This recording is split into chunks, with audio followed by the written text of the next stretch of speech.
I've been mentioning in January in our times together that I have two primary prayers for this year for Centerpointe Church, and one is about the presence of Jesus. My desire is that when we come together, we know that we're in the presence of Jesus. There's an awareness. We know He's here. I mean, mentally, theologically, we know He's here, but there's an experiential understanding of the presence of Jesus. And so when you walk out of this place, you will say, I was in the presence of Jesus. I listened to the Word. I was part of the worship. I talked to people. I had fellowship. I had communion. And in that time, I was in the presence of Jesus.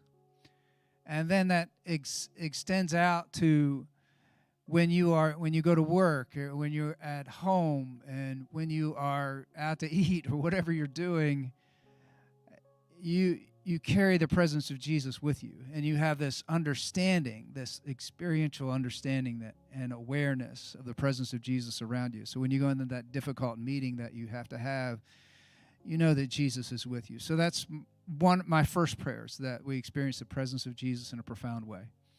The second is that the lost would come to Christ, and that because, again, Jesus came to seek and to save that which was lost. His mission becomes our mission, and that we see this year more people come to Christ than we've ever seen in our history as a church. And so that's my prayer. So join with me in those prayers. Let me talk a little bit more about the presence of Jesus before we receive communion. What does that mean, to be in the presence of Jesus? And I think the first thing that we have to understand is that God is love, and to be in the presence of God is to be in the presence of love. And that we are experiencing the love of God.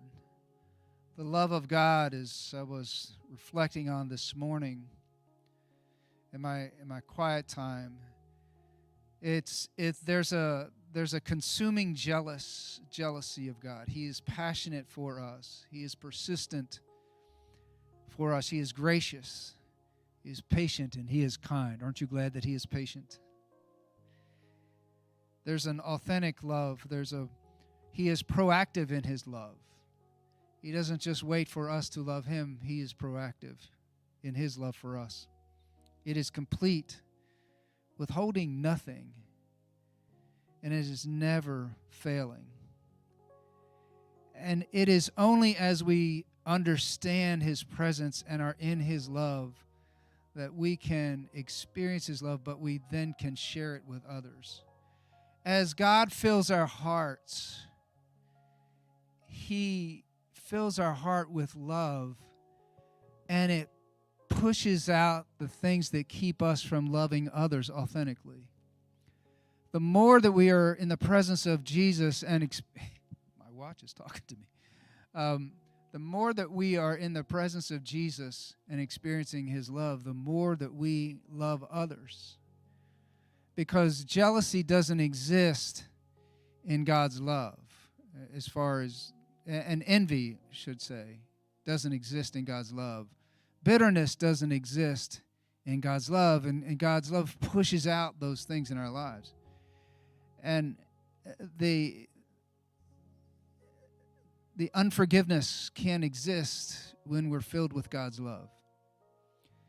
Even contempt doesn't exist in the presence of Jesus. As He has forgiven us, we can forgive others, and we can lay down those things.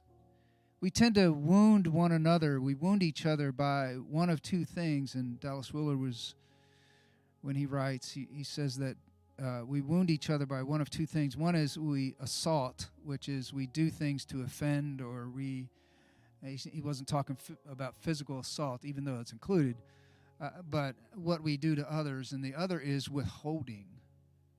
There's another way that we wound, is we withhold. But when God fills us with His love, man, we can no longer assault, because we're always looking out for what's best for somebody else, and then we cannot withhold love from others. So here's Here's how we come to communion